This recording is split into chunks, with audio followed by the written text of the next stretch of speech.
Dos irmãos, irmãs por enquanto, né? Sara, Eliene, Vilma, a irmã Cremilda, agora tem irmão Eric e Danilo. Sejam bem-vindos, estamos nos preparando para iniciar o culto, terceira noite da Conferência da Família. Rízia, Caliane, Rosana,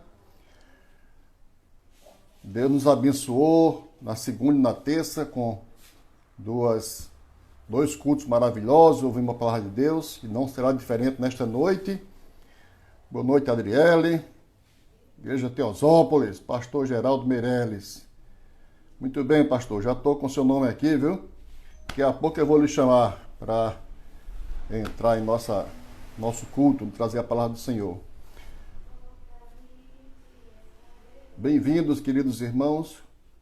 Como falei ontem, né? Há algumas semelhanças nosso culto virtual com o culto presencial. A gente fica ali na porta da igreja, na entrada, os irmãos chegando, dando boa noite, ou dando bom dia. Assim também agora, vocês estão chegando, né, como se fosse entrando no santuário.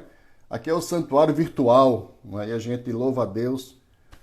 Irmã Miriam, que alegria estarmos juntos nesta noite para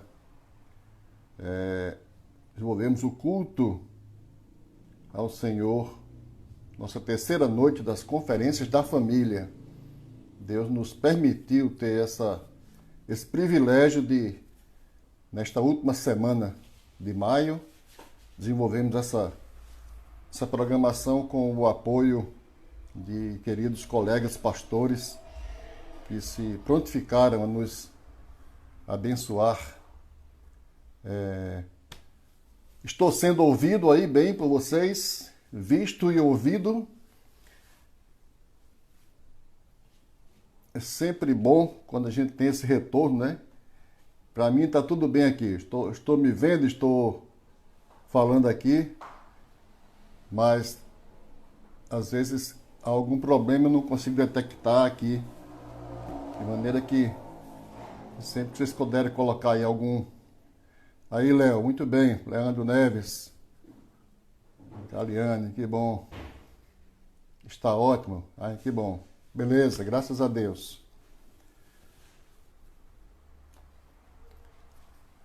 Então, nós vamos ler a palavra de Deus. Pegue sua Bíblia aí. Abra o Salmo 128. Esse é um dos salmos que fala sobre família. O título deste salmo aqui na minha Bíblia, temor de Deus e felicidade no lar. É um salmo lido tantas vezes nesses período de maio, em eventos, né, que tem como centro a família, né? Todo evento tem, mas porque a família está no centro, né, das celebrações, representada por pais e mães, esposa, filhos, avós. Mas vamos então, vou fazer a leitura, você acompanha a leitura do Salmo 128, que diz assim: Bem-aventurado aquele que teme ao Senhor e anda nos seus caminhos. Do trabalho de tuas mãos comerás, feliz serás e tudo te irá bem. Tua esposa, no interior de tua casa, será como a videira frutífera. Teus filhos, como rebentos da oliveira à roda de tua mesa. Eis como será abençoado o homem que teme ao Senhor. O Senhor te abençoe desde Sião, para que vejas a prosperidade de Jerusalém durante os dias de tua vida. Veja os filhos de teus filhos, paz sobre Israel. Então, queridos, aqui é como disse, um texto bíblico que fala sobre família, destacando a bem-aventurança. Parece que retornou. O vídeo deu uma pausada aqui, não sei se para vocês aí tá bem. Se tiver, me dá um retorno aí, por favor.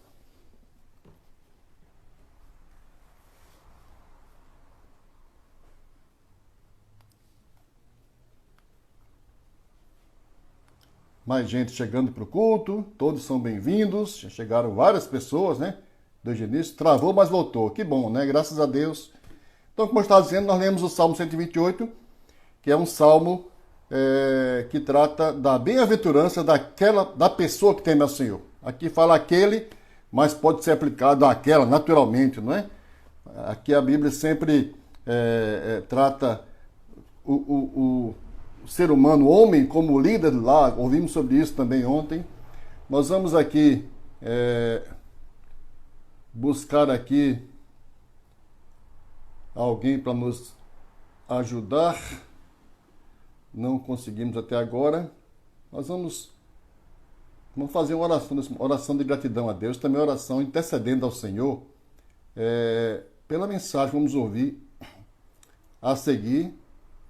Nós vamos apresentar o nosso orador, que já foi divulgado, mas eu vou buscar aqui alguém que possa estar conduzindo esta oração ao nosso Deus.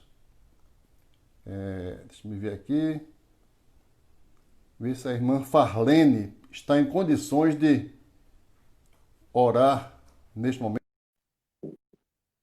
Da conexão, às vezes, tem dificuldade. Vamos ver se a irmã Farlene está apta a nos conduzir em oração neste momento, início deste culto. Estamos aguardando o retorno da irmã Farlene, se ela vai poder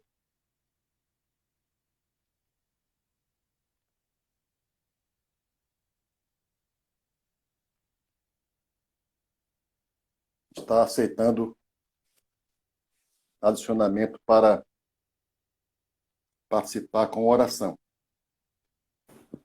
Ainda aguardando. Boa noite, irmã Farlene. Boa noite. Irmã, ora pelo nosso culto e pelo pregador, pastor Geraldo Meireles. Oro sim, pastor. Então, oremos. Senhor, nosso Deus, nosso Pai que está no céu, nós te louvamos, agradecemos por todas as bênçãos que têm sido derramadas sobre as nossas vidas. Nós te agradecemos, Senhor, por mais um dia que tu nos concedestes. E nós te agradecemos, Senhor, por essa maravilhosa ideia dessa conferência família como tema, Senhor. Muito obrigado, Senhor, pela vida do nosso pastor Abraão, pela vida de seus familiares. Muito obrigado por tudo que tu tens feito conosco, Senhor. Mesmo nesse momento de tanta dificuldade que estamos passando. Nos orienta, nos guarda, nos livra do mal. Sê com a tua palavra, Senhor, que vai ser explanada nesse momento. Toma o teu servo, pastor, em tuas mãos, que ele venha falar tão somente aquilo que tu desejas que nós estejamos ouvindo nesta noite. Abençoa as nossas famílias. Continua nos abençoando, nos protegendo, Senhor. Muito obrigado por tudo, Senhor. Continua conosco durante todo esse culto. É isso que nós te pedimos no nome santo de Jesus. Amém. Amém. Obrigado, irmã Farlene. Vou tirar você aqui da live. Então, queridos, nós vamos ter nesta noite como nosso pregador o pastor Geraldo Meireles. Já estou aqui adicionando o pastor Geraldo para usar da palavra, trazer a palavra para nós. O pastor Geraldo Meireles é uma figura muito conhecida da Igreja Memorial, da região grapinense, da Bahia, e é fora da Bahia também, né? É chamar assim, parceirão, né? Alguém que tem sido bênção para a minha vida, para a vida da igreja, para a vida de tantas pessoas. E ele é membro e há algum tempo é pastor titular da Igreja Batista de Teosópolis, onde tem sido plantado por Deus para abençoar a vida do que tem feito. Eu agradeço ao pastor Geraldo Meireles, meu amigo, por poder nos abençoar nesta noite com a palavra, e a ele eu passo a palavra que ele possa falar para nós aquilo que Deus já colocou no seu coração. Desde já, muito obrigado, pastor Geraldo, a palavra é sua. Ok, quero saudá-los com a graça e a paz do nosso Senhor Jesus Cristo. Todos estão me ouvindo? Pastor, está me ouvindo bem? Bem, ótimo. Ok. Então, gente, quero mandar um abraço para o pastor Abraão, para a Janilene, para os meninos, para os netos, para a família Memorial e dizer do meu prazer e da minha honra poder estar aqui com vocês nesta noite. Eu quero convidar os irmãos a abrir as suas Bíblias ou acessá-las na carta que o apóstolo Paulo escreveu aos Efésios, no 5, versículos de 31 a 33. Efésios 5, de 31 a 33. Enquanto os irmãos estão procurando aí, eu quero parabenizar o pastor Abraão pela decisão acertada de não abrir o templo, mesmo com autorização municipal. Como eu ouvi falar no dia de hoje, a igreja sempre estará aberta, apesar do templo fechado. Porque a igreja somos nós, onde estivermos, a igreja estará. Bom, Efésios 5, de 31 a 33, está escrito assim: por isso, deixará o homem seu pai e a sua mãe, e se unirá à sua mulher, e serão dois numa só carne. Grande é esse mistério. Digo-o, porém, a respeito de Cristo e da igreja. Assim também, vós, cada um em particular, ame a sua própria mulher como a si mesmo, e a mulher reverencie o marido. Palavra de oração antes de iniciar. Pai Santo, neste momento nós te louvamos por podermos com liberdade abrirmos a tua palavra e refletirmos sem qualquer temor. Ó Deus, além daquele que habita o nosso coração, de falar aquilo que tu queres apenas. Que o teu Espírito Santo, mais uma vez, tenha completa liberdade para nos usar. Onde quer que a minha voz possa chegar, onde quer que essa live possa chegar, que tudo que está acontecendo aqui possa produzir efeitos espirituais no teu reino. É o que nós te pedimos com humildade e fé, no nome de Jesus. Amém. Amém. Bom, falar sobre família é desafiador, muito desafiador, porque enquanto nós falamos, somos constantemente confrontados, porque aquilo que ensinamos e ilustramos sempre é confrontado com a nossa prática. E nós somos medidos por aquilo que estabelecemos. E é justamente aí que o que falamos se torna... tem mais credibilidade. Porque assim, a prática, junto com a teoria, faz com que o ensino se estabeleça ou não.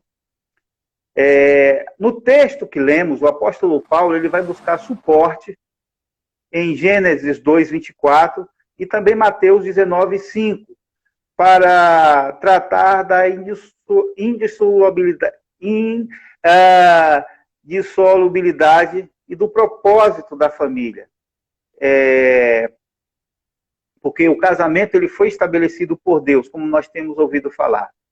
E essa relação misteriosa do casamento, ela é comparada aí por Paulo ao relacionamento entre Cristo e a sua igreja. E depois disso, Paulo vai falar sobre o alicerce ou os alicerces de um casamento saudável, um relacionamento saudável, que é o homem amar a sua mulher e a mulher reverenciar o seu marido. Simples, muito simples. Pronto. Poderia agora orar e encerrar a mensagem. Talvez alguns pudessem dizer assim, que sorte, demorou pouco. Amém, glória a Deus. Mas eu vou usar ainda alguns minutos para explorar o que o apóstolo Paulo está dizendo. Primeiro, quando o solteiro pensa em casar para construir uma família, ele passa por diversas fases da sua vida espiritual. O solteiro cristão, eu estou dizendo, o solteiro ou a solteira. Dizem que dos 15 anos até os 25 anos, ele pensa no Salmo 23, versículo 1. O Senhor é meu pastor e nada me faltará. Dos 25 anos até os 30 anos, aí ele já pensa no Salmo 40, versículo 1, que diz assim: esperei com paciência no Senhor e ele se inclinou para mim e ouviu o meu clamor.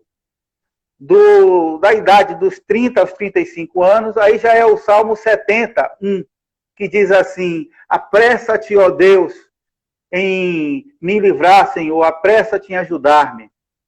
Dos 35 anos aos 40 anos, aí já é João 6, 37. Está escrito assim: todo que o Pai me der a mim, e o que vem a mim, de maneira nenhuma lançarei fora. E dos 40 aos 45 anos, Mateus 11, 28, que está escrito assim: vinde a mim, todos os que estáis cansados e sobrecarregados, e eu vos aliviarei. Então, as fases vão mudando de acordo com a necessidade. E a última fase é dos 45 aos 50 anos, em Lucas 14, 21, que diz: sai depressa pelas ruas e bairros da cidade e traz aqui os pobres, os aleijados, os mancos e os cegos. Já é a fase do extremo desespero. Depois que casam, alguns casados mudam completamente a ideia sobre o casamento.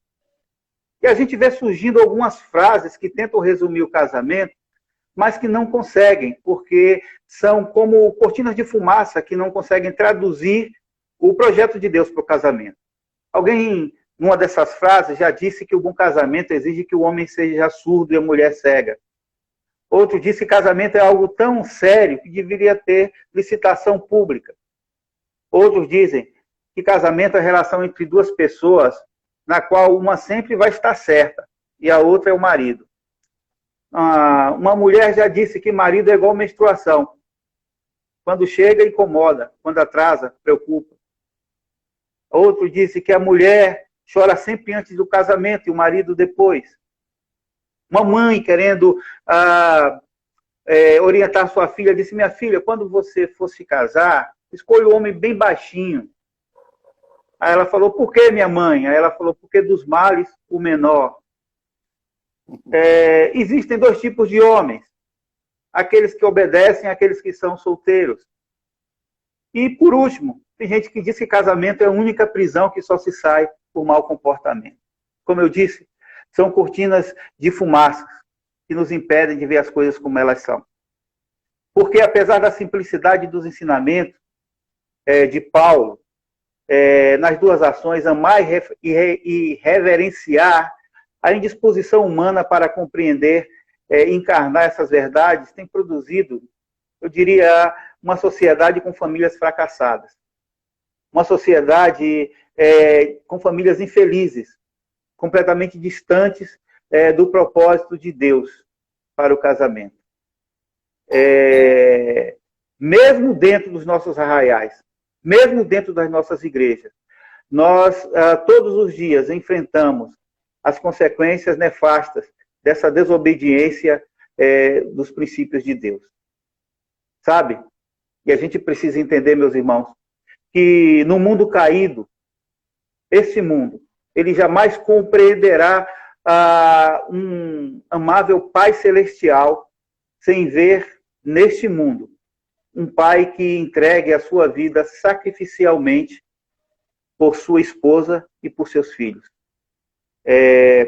Jamais vai entender o significado da pureza da noiva de Cristo, conhecendo apenas a mútua vergonha do templo da prostituição. Aqui a ordem é clara: cada um ame a sua própria mulher como a si mesmo. Eu sei que muitas vezes não é fácil amar, principalmente quando estamos impregnados pelos valores do mundo, de uma sociedade corrompida, pós-moderna e hedonista. Eu sei que muitas vezes é difícil amar, porque os valores dessa sociedade que busca estritamente o seu próprio prazer, a sua satisfação, os seus desejos, não importando com o que o outro pensa ou com o que o outro sente. Não é fácil amar. Quando olhamos pela mesma janela e não conseguimos enxergar a mesma paisagem. Não é fácil amar quando somos desrespeitados, quando não somos supridos em nossas necessidades, quando não conseguimos enxergar na mesma direção. E a insubmissão e o desrespeito decidem unilateralmente aquilo que deveria ser decidido por todos. Não é fácil amar, meus irmãos. Quando os nossos desencontros superam os nossos encontros.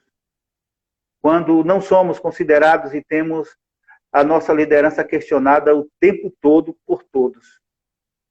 Mas tudo isso acontece porque não compreendemos o significado da palavra amor. Porque não conseguimos amar na simplicidade do que o amor é. Deixe-me falar uma coisa. Amor não é apenas sentimento. Amor é, sobretudo, decisão, ação e compromisso. Em nenhum lugar da Bíblia, repito, em nenhum lugar da Bíblia, somos orientados a nos sentirmos bem pelas pessoas. Mas somos ordenados a amar os outros, especialmente os nossos cônjuges.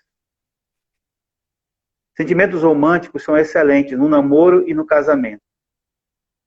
Mas a ciência nos diz que a paixão é um sentimento patológico que dura apenas 4 anos. Não mais que isso. É o que dizem as pesquisas científicas. Assim como nós não podemos nos casar buscando apenas a nossa felicidade, também não podemos colocar o sentido da nossa existência no outro. Porque o outro jamais conseguirá suprir as nossas necessidades, satisfazer as nossas necessidades, principalmente aquelas da nossa alma. Você poderia agora dizer, assim como os discípulos, depois dessas palavras iniciais, se essa é a condição do homem relativamente à mulher, então não convém se casar. Foi o que os discípulos responderam a Jesus diante dos ensinamentos de Jesus sobre o casamento. E eles estavam certos. Porque casamento e família não são coisas reservadas para todos. Mas para quem tem essa decisão de fazer o outro feliz. Quem toma a decisão de se casar deve ser homem e deve ser mulher de verdade. Gente que busca entender essas coisas e mesmo com todos os desafios presentes no compromisso, resolveu compartilhar a sua vida incondicionalmente. Decidiu ir até o fim, mesmo com todas as dificuldades.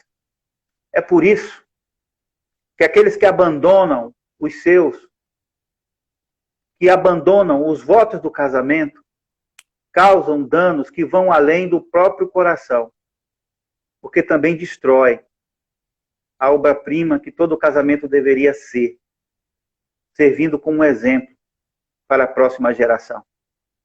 A ordem continua clara. A mulher reverencia o seu marido e o marido ama a sua mulher.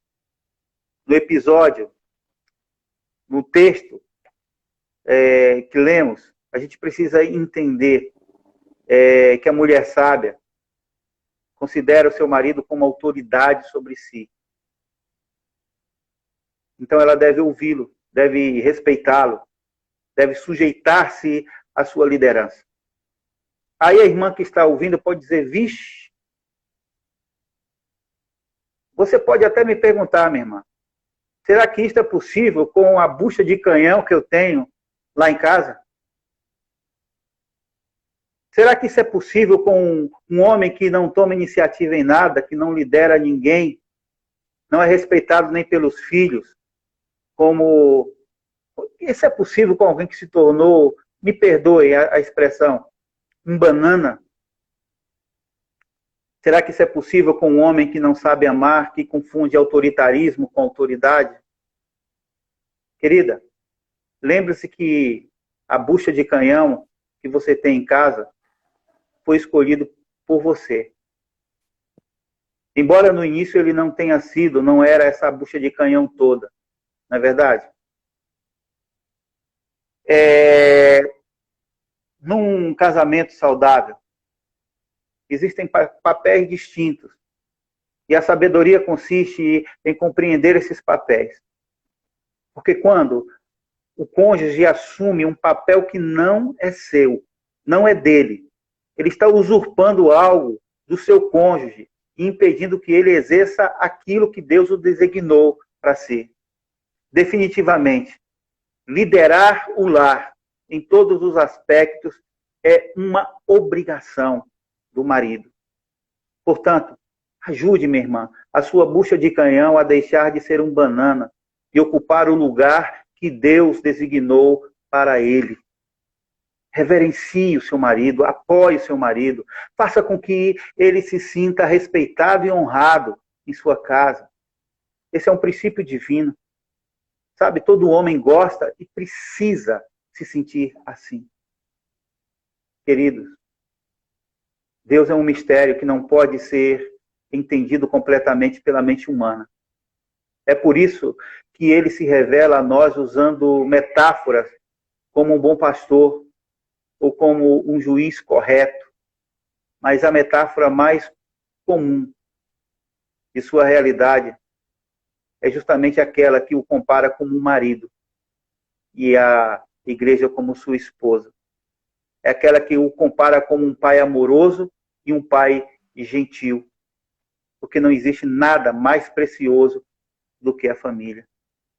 Isso demonstra que será sempre mais fácil para os nossos filhos e a sociedade enxergarem a realidade de um Deus presente através do amor intencional e prático vivido dentro das nossas casas e em nossos relacionamentos.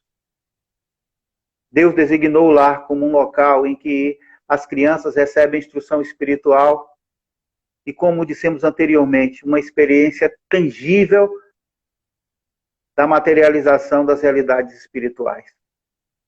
Somos observados, meus irmãos, de perto, de bem de perto, por duas gerações. Aquela que nos antecedeu, os nossos pais, e aquela que nos sucederá, os nossos filhos.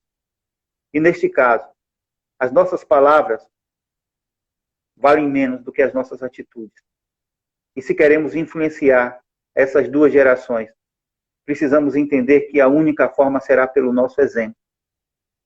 Alguém já disse que exemplo não é a melhor maneira de influenciar as pessoas. É a única maneira. Em resumo, meu casamento e minha família são os primeiros e mais primários contextos em que eu sou chamado a agir como Jesus na vida do outro. Diante desse desafio, eu quero deixar alguns conselhos simples, práticos, para que a família cumpra o seu propósito e seja realmente uma bênção neste mundo hostil. O primeiro conselho: faça escolhas certas. Todos os dias faça escolhas certas. Creia na palavra de Deus ante o negativismo incrédulo desse mundo.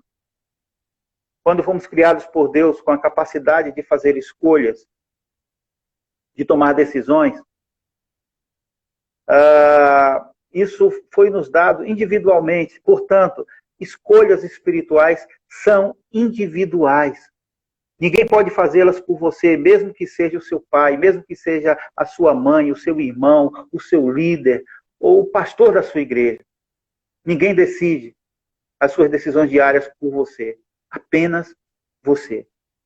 Porém, a escolha certa ou errada sempre nos trará consequências. Deuteronômio 30, 19 e 20 diz o seguinte: o céu e a terra tomo hoje por testemunha contra ti, de que te pus diante de ti a vida e a morte, a bênção e a maldição. Escolhe, pois, a vida para que vivas tu e a tua descendência, amando o Senhor teu Deus, obedecendo a sua voz e apegando-se a Ele, pois Ele é a tua vida e o teu prolongamento e o prolongamento dos teus dias. que queremos viver o projeto de Deus para a nossa família, devemos estar realmente debaixo da graça de Deus. Também temos que tomar uma decisão de fazer uma escolha, entendendo quem somos e a quem servimos. Para viver família do jeito de Deus, temos que entender que tudo começa na gente. A primeira decisão é a minha. Foi o que Josué disse, eu e depois a minha casa. Mas começa por cada um. Não adianta ficar esperando a decisão do outro. Ah, se meu marido mudar, então eu mudarei. Se minha esposa mudar, então eu mudarei. Se meu pai mudar, eu mudarei. Se meu filho mudar, eu mudarei. Minha irmã, meu irmão, saiba de uma coisa. Ou começa em você, ou não acontecerá. Ou começa em quem ouve a voz de Deus, ou não acontecerá. Lembre-se, decisões espirituais são individuais. Não podem ser delegadas. São exclusivas daqueles que caminham com Deus. É tempo de deixar a indiferença de lado. É tempo de deixar com que o tempo conduza as nossas escolhas. Sabe, eu tenho visto muitos pais e filhos que já não se entendem. Cônjuges que não se suportam. Gente que tem perdido a simplicidade de ser, do convívio, e ocupa os bancos das igrejas, e canta, ensina, prega sobre um amor que o coração já não sente, porque se perderam dentro das suas casas, mas inicialmente dentro de si mesma. Gente que não consegue mais ouvir a voz de Deus através de um hino, através de uma mensagem. Gente que não consegue mais se identificar com o apelo do Espírito Santo de Deus, porque sangra por dentro. A grande verdade é que decisões erradas trazem consequências indesejadas. E como diz o provérbio chinês, nós podemos escolher aquilo que nós plantamos, mas não aquilo que nós colhemos.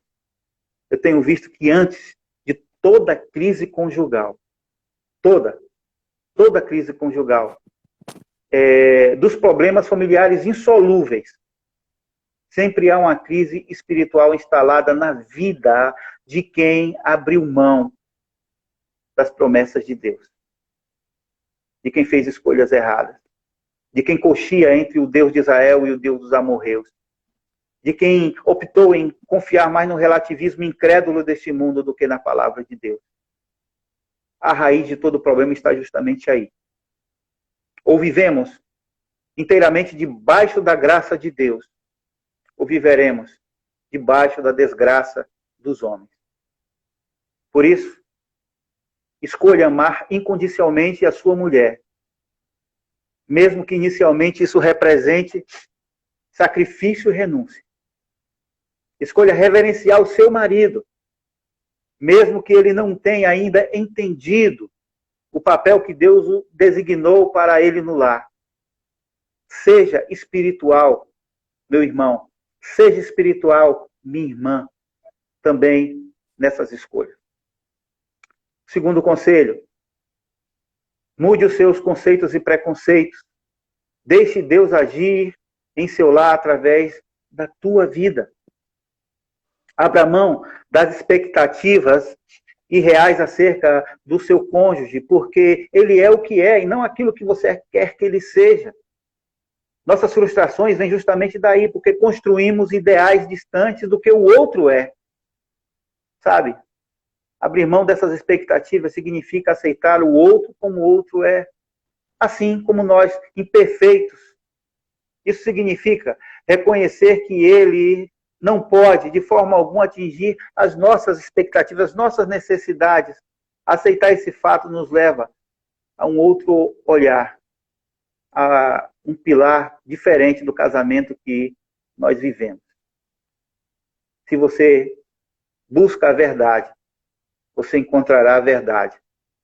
Mas se você busca o conforto próprio, você não encontrará o conforto e também não encontrará a verdade. Apenas ilusão de pensamento. Isso só para começar, porque depois vem a decepção. Irmãos, existem promessas de Deus para aqueles que ousam crer na palavra de Deus, encarnam esses princípios no lar. Existem promessas que se cumprirão na vida daqueles que levam Deus a sério dentro das suas casas. Porque quem ama, quem leva Deus a sério, honra a sua esposa como o vaso mais frágil, sabendo que ela é herdeira da mesma graça, e assim não tem as suas orações impedidas. 1 Pedro 3,7. Deus não nos pede para entender nossa esposa. Deus, ele nos ordena amá-la. Lembre-se que o amor não é sentimento, o amor é ação, o amor é decisão, é compromisso. Eu não estou dizendo que é fácil, eu estou dizendo que é preciso. Aquela história do Billy Graham, quando completava 50 anos de casamento e a netinha perguntou, meu avô, 50 anos de casamento, o senhor nunca teve vontade de se separar, não? E ele disse, olha, vontade de separar eu nunca tive, não, mas de matar eu já tive um bocado de vez. Não é fácil. Quem leva a Deus a sério ganha o esposo sem palavras. Sabe que submissão não é subserviência, é missão dentro da missão, é parceria. Quem leva a Deus a sério será louvada pelos filhos e pelo esposo e será conhecida como bem-aventurada. Quem leva a Deus a sério ama a esposa como Cristo amou a sua igreja, assim mesmo se entregou por ela. Quem leva a Deus a sério sabe que o marido é a cabeça da mulher, como também Cristo é o cabeça da igreja. Ama a mulher como o seu próprio corpo, porque quem ama a sua mulher ama-se a si mesmo. Reverencia o marido, valoriza o marido, honra o marido. Querida, trate bem o pai do seu filho. Querido, trate bem a mãe do seu filho. Esse sempre será o melhor presente de todos para eles. E a terceira e última dica. Tenha uma visão ampliada. Converta o seu coração ao coração dos seus filhos e dos seus pais. Converta o seu coração ao coração dos seus filhos e dos seus pais. O último versículo do Antigo Testamento. Apocalipse, ou Malaquias 4:6. Nos diz que ele converterá o coração dos pais aos filhos e o coração dos filhos aos pais, para que o Senhor não venha e fira a terra com maldição. A Bíblia nos fala de ideal de pais convertidos ao coração dos seus filhos e de filhos convertidos ao coração dos seus pais. Mas isso não significa que eles irão converter o seu coração aos nossos. Não há essa garantia. O importante é nos convertermos a eles e devemos fazê-lo pela saúde do nosso ser, pelo significado da nossa vida, pela verdade do que a vida é. Talvez você esteja cansado de ouvir essas coisas, quase impermeável para essas falas, para esse assunto. Mas quando nós ousamos converter o nosso coração ao coração dos nossos filhos ou ao coração dos nossos pais, o nosso coração se converte ao que há de melhor, mais excelente em nossa existência na Terra. Meus irmãos, eu nunca vi um filho que ama, honra o seu pai e a sua mãe, viver uma vida que não vá bem. Assim como eu nunca vi pais que nunca desistem dos seus filhos, não experimentarem a vitória final, de pelo menos terem uma consciência tranquila, que cumpriram o propósito de Deus e criaram aqueles que antes de serem seus, são de Deus. Meu irmão querido, pode ser que os seus pais tenham se tornado pessoas esquisitas. Pode ser que, pela sua inteligência, você os julgue burros, ignorantes, incultos. Pode ser que pelo seu dinheiro você o julgue atrasado. Pode ser que pela sua juventude você o julgue lentos. Pode ser que pela sua saúde mental você o julgue insanos. Pode ser que pela sua percepção espiritual você o discirna como completamente tolos. Mas são seus pais. Ame-os. Lembre-se que você existe por causa deles. Não é preciso dizer apenas meu pai e minha mãe me criaram bem, sou grato a eles e preciso estar com eles enquanto estiverem aqui. Não, é mais que isso. É estar bem, estar com reverência, amor, gratidão, estar aprendendo mesmo quando eles se tornaram simples, recebendo deles força mesmo quando eles se tornaram fracos, estar recebendo deles vida, mesmo quando eles estiverem morrendo.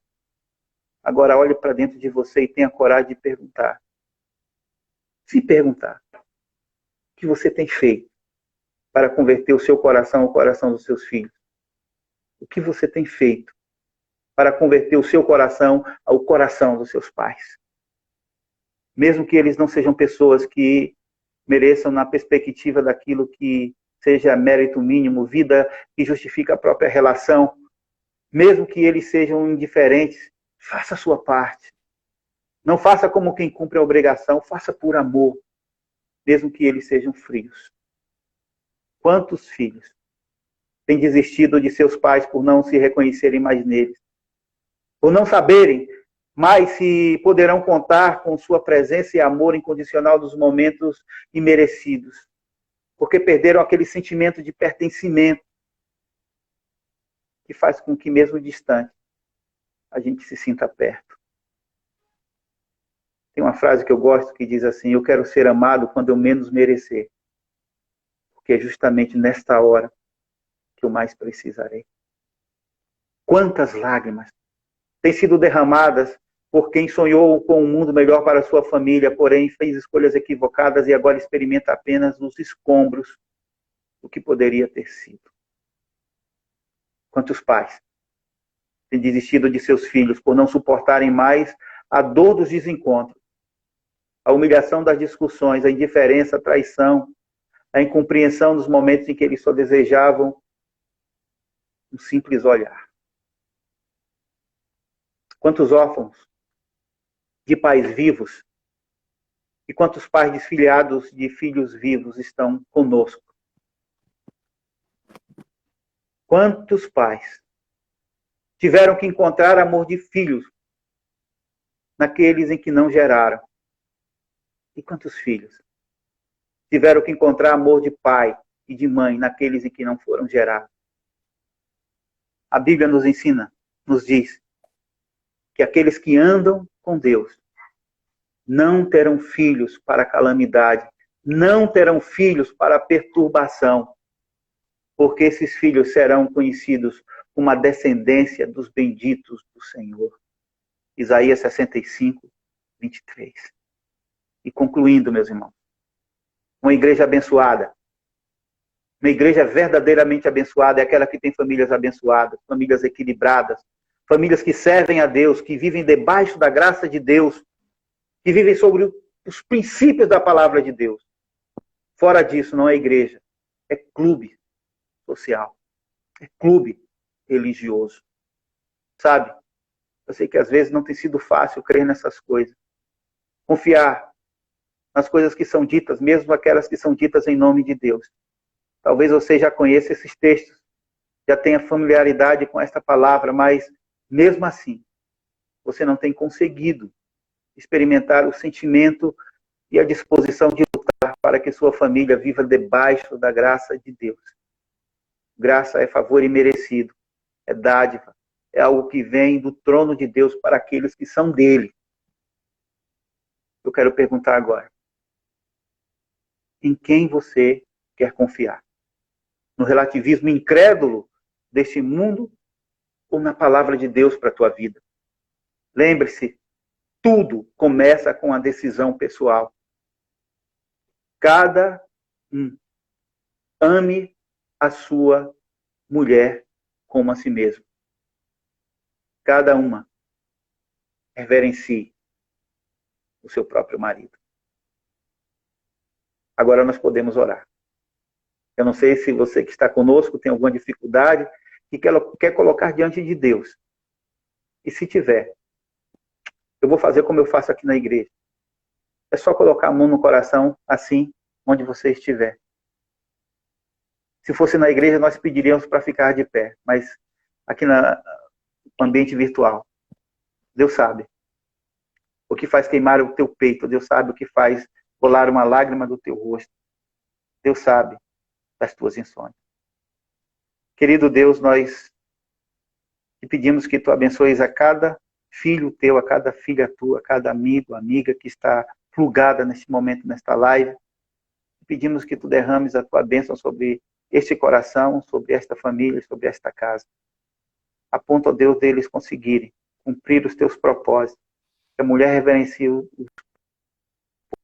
ame a sua mulher como Cristo amou a igreja. Ó Deus, e que os filhos tenham um coração convertido aos corações dos seus pais e os pais ao coração dos seus filhos. Que a Igreja Batista Memorial seja uma igreja cada vez mais forte por conta das famílias abençoadas que vivem e temem a tua palavra. Em nome de Jesus. Amém. Ok, meu amigo? Pastor Geraldo, Deus muito abençoe. obrigado, viu? Deus abençoando você. Foi um privilégio para nós ouvir a palavra de Deus através da sua boca, certo? Do seu coração, não é? E muito grato mesmo. Um abraço para a família e para a igreja também, certo? Muito obrigado mesmo. Amém. Estamos todos muito gratos ao Senhor por esse terceiro culto da nossa conferência. Um abraço para você. Deus abençoe. Muito obrigado mesmo.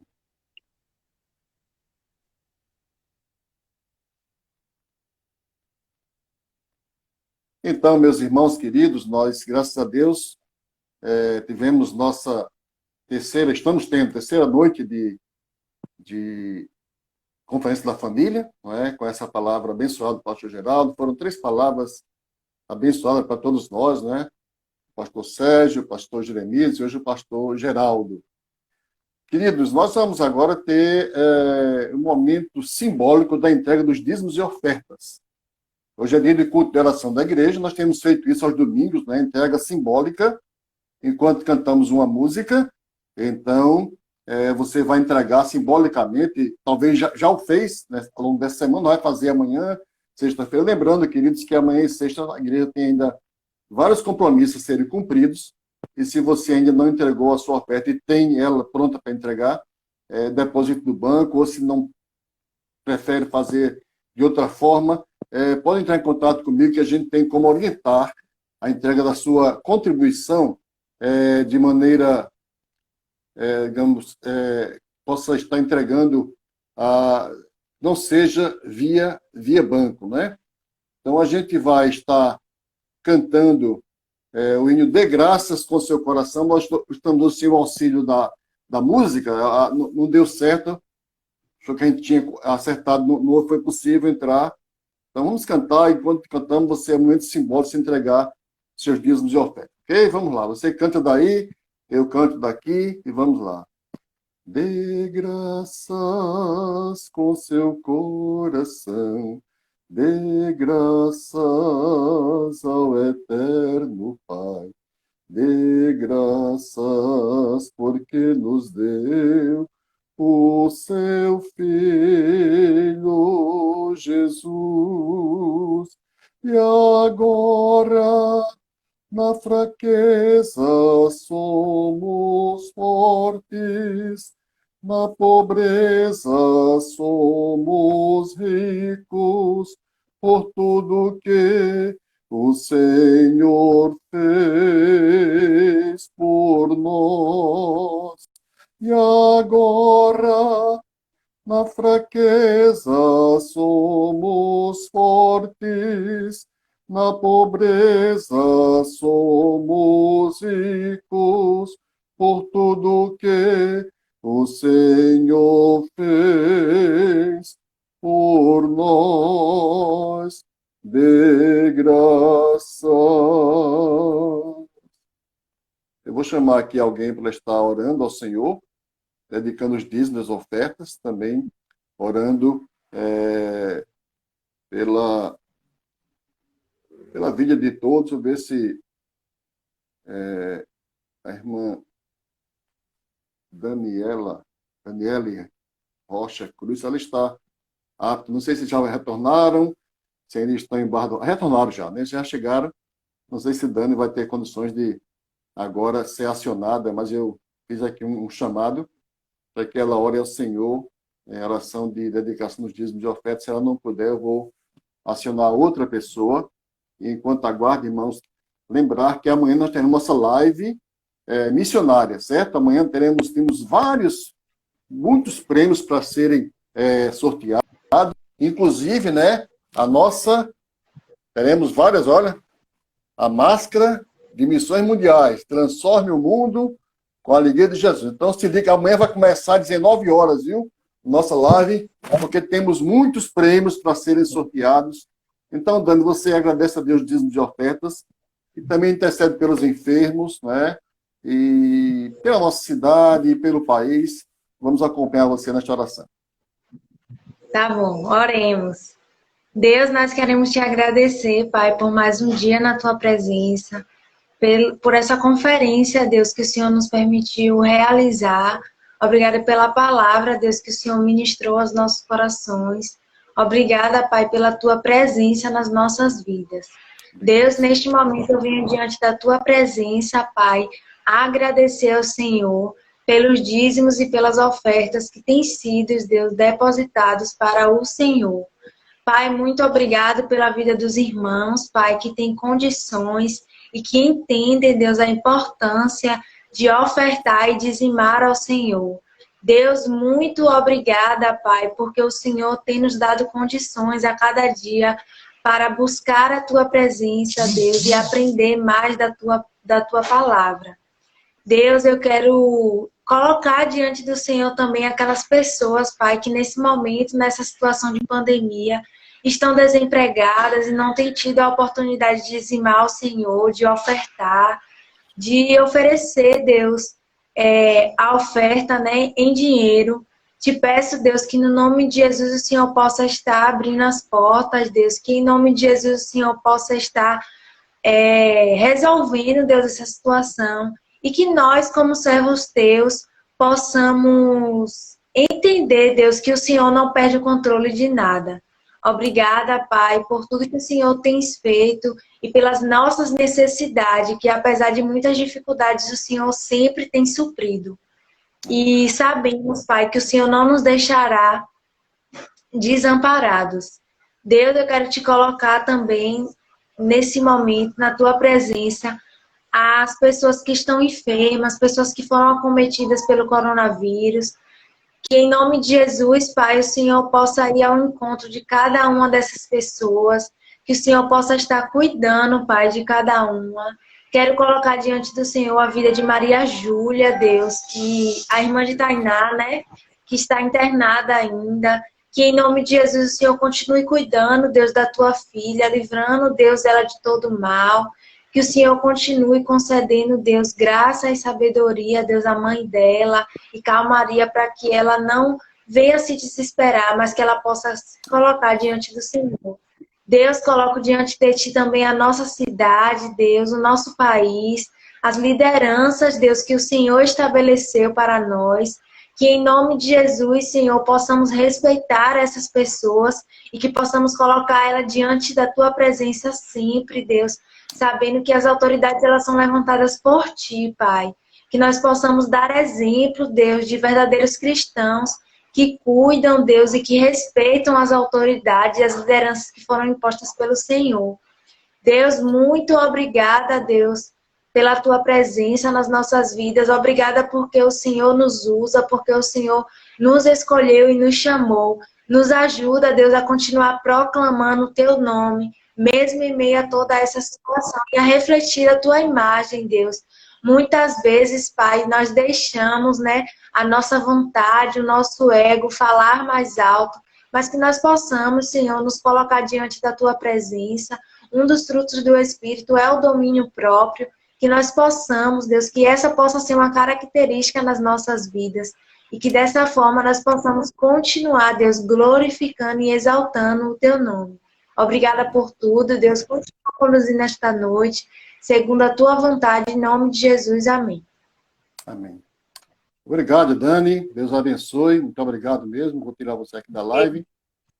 Nós estamos chegando perto de concluir nossa programação desta noite, queridos. Eu quero só lembrar que a nossa igreja, nós tomamos uma decisão através da diretoria, do conselho da diretoria, a diretoria se posicionou não contra a abertura dos templos, a reabertura, mas ponderou que a gente pode esperar um pouco mais, pensando exatamente na proteção, não só de quem iria ao templo, mas pessoas também que querem ir em casa. Então, por isso a gente deixou. E é interessante, queridos, que eu consultei todos os membros da diretoria, todos eles foram unânimes em assim, ponderar isso, ninguém disse que era contra, mas ponderaram todos seria interessante a gente esperar um pouquinho mais. E conversando com a irmã Vivi, que é conselheira da juventude, ela disse que os jovens, queriam aqueles que certamente estariam mais entusiasmados, também já tinham sinalizado nesse sentido, de que poderia esperar um pouco mais. Então, a gente agradece a Deus essa compreensão, não é? Eu coloquei uma nota no Instagram e no Facebook, essa nota gerou, naturalmente, comentários, e às vezes as pessoas fazem comentários, não veio política, tem nada a ver com política, queridos, a gente não... Eu coloquei hoje um esclarecimento que a Igreja Memorial não tem alinhamento político com ninguém, não é? Os membros da Memorial se alinham da maneira que eles querem, mas a igreja como instituição e o pastor não temos alinhamento com nenhuma autoridade. Nós respeitamos, procuramos respeitar, seguindo o ensinamento da palavra de Deus. Então, meus amados, com essa palavra, com a gratidão a Deus pela sua vida, participar deste culto, convido para amanhã, se você puder participar da nossa live missionária. Essa live tem contribuído para termos um reforço na nossa oferta. Falar em oferta, querido irmão, querida irmã, se você ainda não entregou a sua oferta e pode entregar, então faça a sua entrega, se possível, até sexta-feira, que a gente quer mandar sexta-feira mais uma parcela da nossa oferta para missões mundiais, que está precisando, sempre precisa, está precisando nesse período. Mais uma vez, gratidão ao pastor Geraldo, que continua conosco, não é? A gratidão a todos que participaram, gratidão aos pastores que pregaram segunda e terça. Lembrando, irmãos, então, amanhã nossa live missionária, sexta-feira tem a programação da juventude, sábado tem mensageira, domingo à tarde, pela manhã tem escola dominical e culto e à noite, mas domingo à tarde, irmãos, programação para as crianças, para todos, mas para as crianças, com os missionários Faísca e Fumaça. Não deixe as crianças perderem, viu? Vai ser pela minha conta no Instagram, domingo das 15 às 16 horas, uma programação muito boa para crianças. Então, divulgue isso e junte as crianças para que possam participar. Uma boa noite para todos, um abraço para todos e que o Senhor nos abençoe.